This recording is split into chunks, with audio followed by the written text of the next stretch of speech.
నీతిమంతుడైన దేవునికి మహిమ కలుగునుగాక. ప్రియ స్నేహితులందరికీ దివ్య వాక్యోదయం.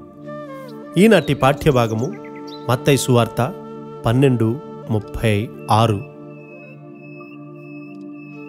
నేను మీతో చెప్పునదేమనగా, మనుష్యులు పలుకు ప్రతి వ్యర్థమైన మాటను గూర్చియు విమర్శ దినమున లెక్క చెప్పవలసియుండును. మాటలు మన ఆలోచనల ప్రతిరూపాలు మాత్రమే. ఆలోచనలను మన మనస్సు విడిచిపెట్టినప్పుడు మాటల రూపాన్ని ఏర్పరచుకొని ఇతరుల మనస్సుల్లోనికి ప్రవేశిస్తాయి. సహాయకరంగా ఉండకపోతే మన తలంపులను మాటల రూపంలో వ్యక్తపరచకుండా ఉండడం మంచిది. వాటి విశ్వాస పరిమాణాన్ని బట్టి దేవుడు మన మాటలను విలువగా ఎంచుతారు. నీ మాటలలో సారము లేకపోతే అవి వ్యర్థమైన మాటలే. నీ తలంపులను లెక్క చూచులాగున నీవెప్పుడూ కూడా దేవుణ్ణి అనుమతించలేదు. కానీ నీవు మాటల ద్వారా వాటిని వ్యక్తపరుస్తూ ఉన్నావు. ఆ మాటలు ఒకచోట లిఖింపబడుతూ ఉన్నాయి.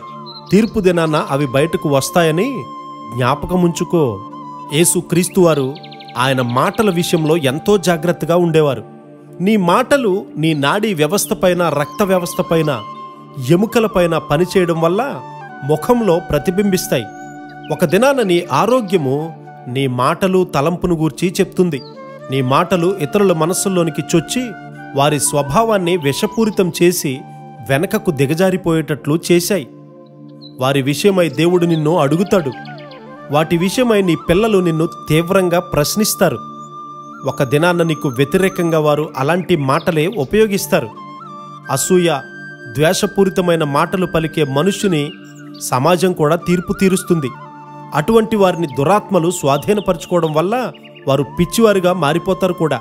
యేసు క్రీస్తు వారు తన దివ్య తలపులను మృదువైన మాటల రూపంలో పలికేవారు. నీ మాటలు క్రీస్తు మాటలతో కలిసినట్లయితే అవి ఒక దినాన్న నీ రక్తాన్ని, నరాలను, ఎముకలను శుద్ధీకరించి నీ శరీరం నుండి వచ్చే కదలికలు ఇతరులకు స్వస్థతనిచ్చేవిగా మారిపోతాయి. ఒక్క వ్యర్థమైన మాట కూడా యేసుక్రీస్తు వారి నోటి నుండి రాలేదు. ఆయన యొక్క ప్రతి మాట శిష్యుల శరీరములోను, రక్తములోనూ లిఖింపబడి ఉన్నాయి. ఆ మాటలు ఎప్పటికీ చనిపోవు. నీ పెదవుల నుండి వచ్చే మాటల విషయమై జాగ్రత్త. దేవుడే నీ పెదవులను మూసి నీ హృదయమును ఏలేలా చెయ్యి. నీలో దేవుని ప్రతి ఉద్దేశ్యము నెరవేర్చబడినట్లు ప్రతి శ్వాసతోనూ ప్రార్థన చెయ్యి.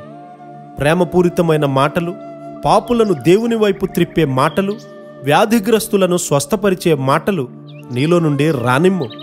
అటువంటి మాటలు నీకు సాధ్యమే కదా. నిన్ను నీవు పూర్తిగా క్రీస్తు వారికి అప్పగించుకో. అప్పుడు ఆయనే నిన్ను నడిపిస్తారు.